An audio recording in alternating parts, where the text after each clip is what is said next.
আপনাদেরকে আজকে একটা প্রাকৃতিক কাপড় দেখাবো। আসলে প্রকৃতিতে কত রকমের কত কিছু ঘটে।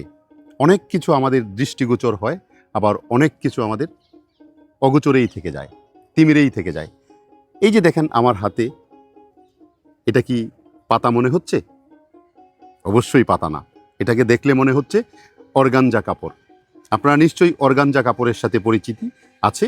এই উদ্ভিদগুলির পাতা উপরের কিউটিক্যালটা যখন চলে যাওয়ার পরে এটার জালিকা শিরা বিন্যাসটা যখন বের হয়ে আসে, জাস্ট লাইক অর্গানজা কাপড়। প্রকৃতিতে কত কিছু ঘটে, কত নিয়ম অনিয়ম এবং একটা ডিসিপ্লিন অথবা ডিসিপ্লিন নাই, অনেক কিছুই ঘটে যাচ্ছে, প্রতিনিয়ত ঘটে যাচ্ছে।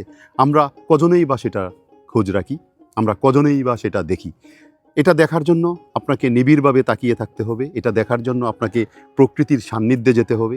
প্রকৃতির সান্নিধ্যে যদি যান তাহলে আপনার চোখে ধরা দেবে, এই যে দেখেন অর্গানজা কাপড়।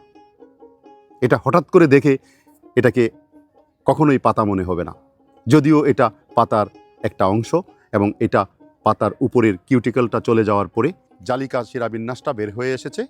এভাবেই প্রকৃতি আমাদেরকে বিভিন্নভাবে বিভিন্ন রকমের আশ্চর্য রকম জিনিস উপহার দিয়ে থাকে, যে জিনিসগুলি শুধুমাত্র আপনার দেখার দৃষ্টিতে যদি আপনি দেখে নিতে পারেন তাহলে অনেক কিছুই আপনাকে ধরা দিবে।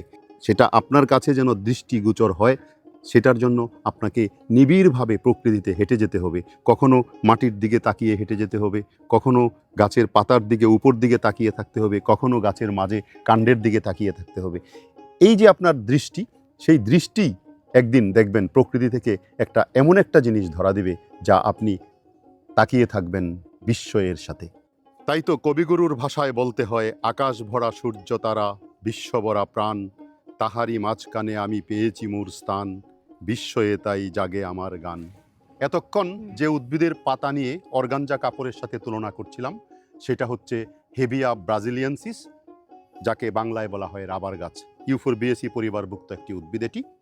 যাই হোক, আপনি যখন প্রকৃতিতে আপনার নিবিড় উপস্থিতি রাখবেন, আপনি যখন প্রকৃতিতে প্রতিদিন কিছু না কিছু জানতে চাবেন, দেখতে চাবেন, তখনই এই সাধারণ জিনিসগুলি আপনার কাছে অসাধারণ হয়ে ধরা দিবে।